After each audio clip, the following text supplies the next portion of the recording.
Hi, welcome to Laura's Life. I'm Laura, and I've got some questions. No more drama. You've asked some great questions. I can't wait. I'm going to address them a little bit separately though, because there's a lot that I want to say about truck driving schools, and that's what I'm going to go over in this video. Private school, if you just Google it, and your location is on your phone, so that it comes up, the stuff that's close to you will come up. I would go ahead and check like social media like Twitter or Yelp or Facebook to see if anybody's left any comments. Anybody who's gone through that school can kind of clue you in whether they thought it was a good school or not.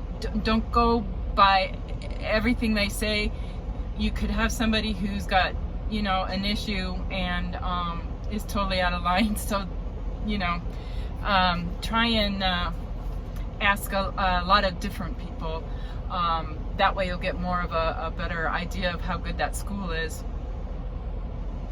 Private schools you're going to want to find one near you, because you are going to be going there every single day, probably 5 days a week, or they might have weekends where you go every weekend. I don't know how they set them up now. Oh, by the way, I went to Golden State Truck Driving School out of Atwater, California, and I don't believe they're in business anymore. I might be wrong though. If I am, I'm totally sorry. Anyway, they were really good, and what I really liked about them is the guy who ran it, he knew everything. He was so knowledgeable and skillful. So, and he had done lots of different trucking jobs and had his own for quite a while, and he was just really good. He could answer all your questions and give you tips that helped you get it in your head. So he was great. But like I said, just Google it, see if you can find something near you for private school. They might have payment plans, and that's how I would do it if I didn't have a lot of money. I don't know. Surely these private schools are going to have some kind of funding that they can recommend for your situation. I'm sure you won't be the first one to ask them, if you don't have any money, how can I pay for it? Okay? Private schools are going to have like a group of you start all at once. If they have more than one truck, they'll probably have 2 or 3 drivers per truck. You'll be practicing your skills in their yard, straight backing, docking, parallel parking, maybe. Pretrip, which reminds me, if you're gonna go to school, you need to be serious about it, and you need to be able to memorize a lot of stuff. I am talking about the California CDL, which I believe is the hardest to get. I have heard of people who would go stay with their family in Arizona, get it there, and then just switch it. You still have to take the written test if you switch. You may not have to take the driving test, but you still have to take all the written tests, including hazmat, and do all the fingerprinting and stuff again. So keep that in mind if you decide to do that. I personally wouldn't do that, because you want to know these skills. You want to learn how to do it, so that you can do it when you get out there. You don't want some half-assed job getting your CDL and then not know or be confident in your driving skills. Don't cheat yourself. Anyway, so private is going to have groups that'll start a group all at once. In the morning, you'll probably do classroom, where you'll go over the CDL book for that state. They'll teach you and drum into you exactly what you need to know to pass the test. They probably even have the questions, the exact questions that might be on the test. I don't know. I know the one I went to did. They weren't supposed to, but they had done their research and compiled questions that were on the test, and they were on there. So, but yeah, you'll go over the book work in the morning or in the afternoon, and then the other part of the day will be done doing your skills, either in the yard or you'll be taken out on the road to drive. Now, I want to say here, a lot of people are just getting their CDL with a restriction of automatic only. Most of the big trucking companies are going to automatics only. All the new trucks are automatics. Like I said, don't cheat yourself. Learn how to shift. It's not hard. Just practice. That's all. It just takes practice. And be the first one in line to get in that truck in the afternoon or morning whenever you go out driving. Be the first one. Get out there and do it. Learn it. In the long run, you'll be much better for it. You might end up with a trucking company that only has manual, stick shifts. And you want to be able to drive. You want to be able to drive any piece of equipment they've got.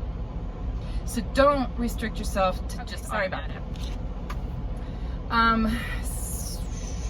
So yeah, you'll learn, the pre-trip is probably the most important thing that I learned for the California CDL. We memorized literally probably about 7 sheets of stuff, and if you did it in order and you just spit it out when they're asking you at the DMV. The advantage of going to school and not just having your friend who has a truck letting him borrow it or borrowing it from him. I say, yeah, that's cool if you want to practice driving. Yeah, you borrow and have them go with you and show you their truck. The thing about the DMV is whatever truck you go to take your skills test in or your driving test, they are going to check it over. Everything has to work. Everything has to be in good order. Everything. Brakes, lights, your windows have to roll up and down, your mirrors have to work, you have to have mirrors. You can't have any big cracks in your windshield, nothing over 4 inches, I believe, and they will go over it with a fine-tooth comb, and I personally wouldn't want to put my friend through that. And if they find something wrong with it, they won't let you take the test in it. So, it's a waste of time. Schools already know this. And so they keep their equipment up, and they probably have one special truck that they take down to DMV because they know that's the one, has nothing wrong with it. They keep it maintained, and and so everyone takes their test on it. So yeah, that's one of the biggest thing about going to school, and not just trying to do it on your own. I mean, it is possible to do it on your own, but then you wouldn't have the advantage of knowing what questions were going to be asked or what they're looking for in a pre-trip, because literally we memorized, I believe, 7 pages front and back of information just for the pre-trip. And then there's an end cab where you're checking your air, your trailer and service brakes and the air and the compressor and the governor, and it's involved.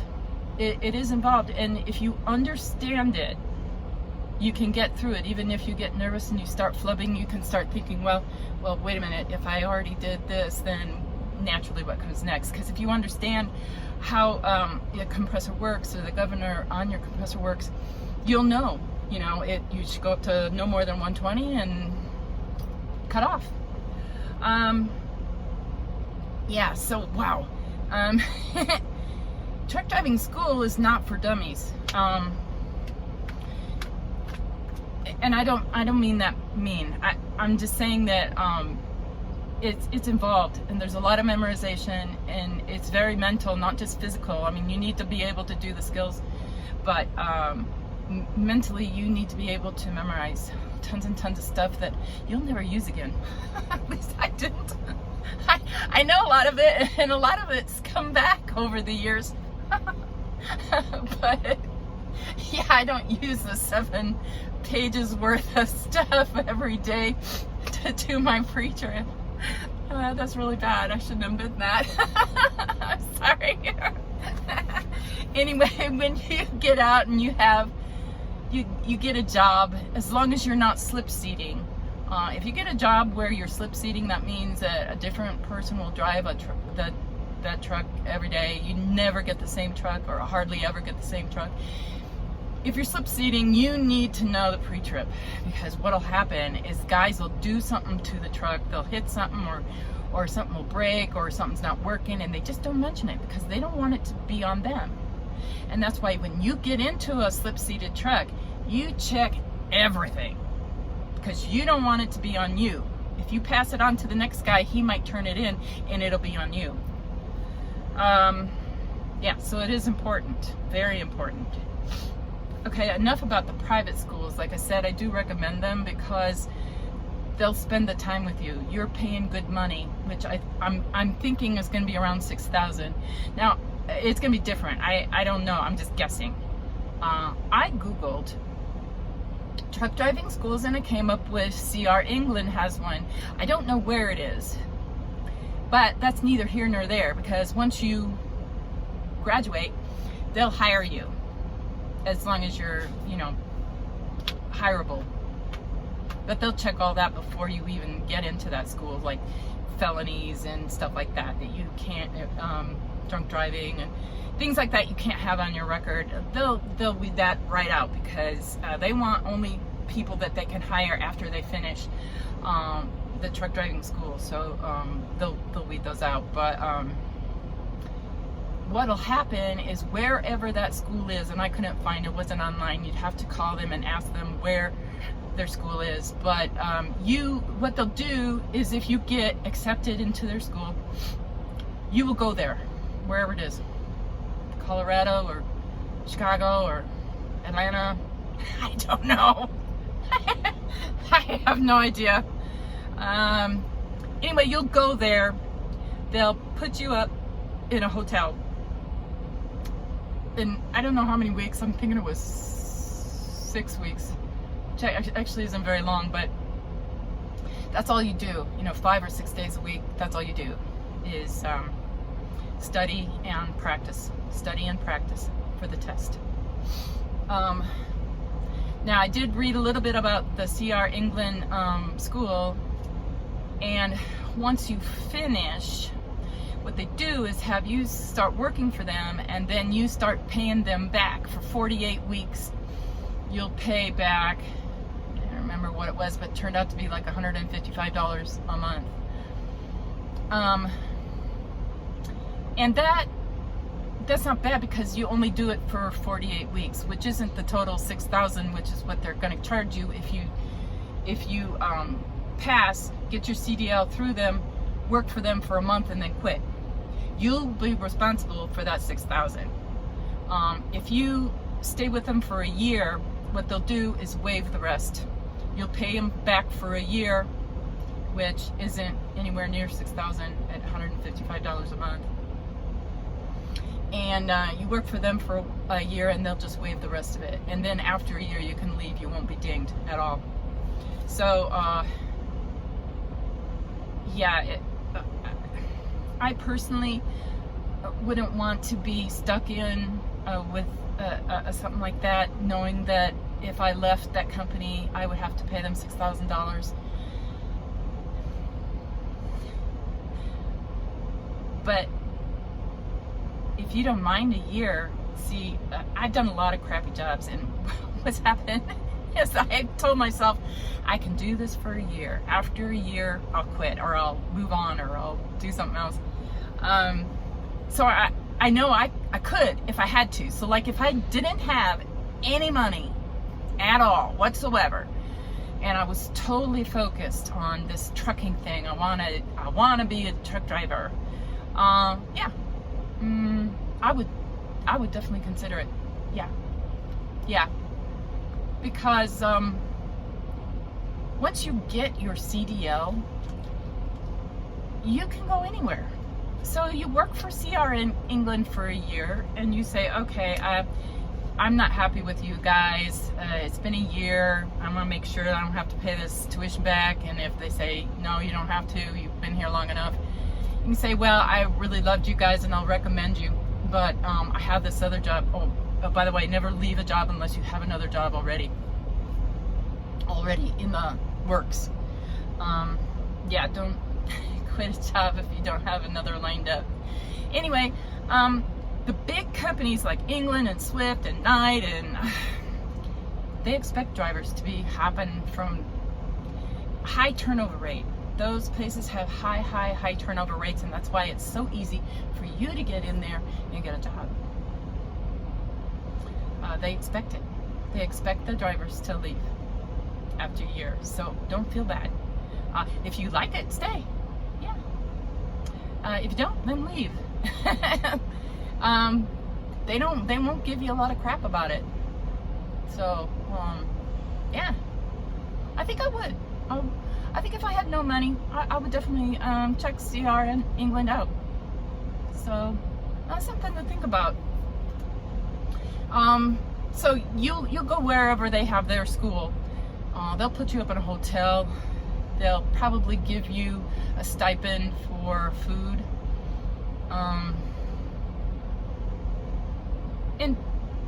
And I don't know what, books probably, they'll probably give you the books you need and all the stuff you need to go. But like I said, be careful, read the fine print, because you don't want to be stuck with a $6,000 bill, because they'll probably ask for it like right now. Oh, by the way, you owe us $6,000 before you go. And that's payable by cash, if you please. All right, so enough about schools. I'm sorry, I'm just going on and on. I think I explained a little bit more about schools, what to expect. I think the CR England's going to run theirs pretty much the way a private guy's going to, where you'll do bookwork part of the day, and the other part you'll go out and drive, do skills in the yard, or go out and drive. And like I said, please, please, please learn how to shift. Do a straight 10. There are other ones out there, Super 10 for one. I'm not going to explain a Super 10 here because it'll just confuse you.